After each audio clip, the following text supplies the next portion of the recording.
kalau benar ini buktinya cukup untuk mengatakan bahwa memang sudah terjadi pencemaran, maka sebaiknya ini juga ditindaklanjuti ke tahap yang lebih tinggi. Ade Armando yakin Roy Suryo CS segera jadi tersangka.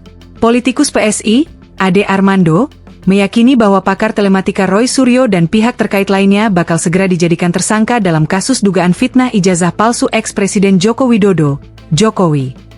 Kalau saya pribadi, dari apa yang saya dengar dan pelajari, hampir pasti akan segera terjadi peningkatan tahapan gelar perkara, kata Ade ditemui di Gedung Bareskrim Polri, Jakarta Selatan, Kamis, 9 Oktober 2025. Menurut Ade, gelar perkara yang dimaksud adalah penetapan tersangka oleh Polda Metro Jaya terhadap Roy Suryo dan pihak terkait.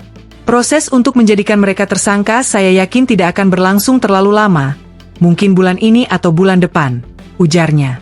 Ade Armando mendatangi Mabes Polri untuk meminta Polda Metro Jaya segera menyelesaikan kasus tersebut. Dia datang bersama sejumlah pendukung Jokowi, seperti Projo. Ade mengatakan bahwa dirinya bukan ingin Roy Suryo dihukum namun agar penegakan hukum dilakukan secara jelas.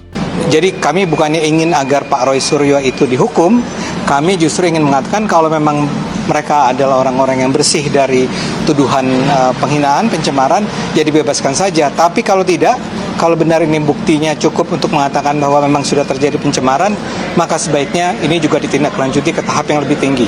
Ya.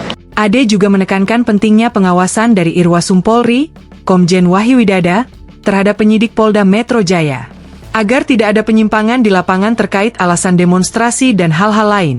Tambahnya, sebelumnya, Polda Metro Jaya menerima pelimpahan laporan dari 4 Polres terkait tudingan ijazah palsu yang menyeret nama Jokowi.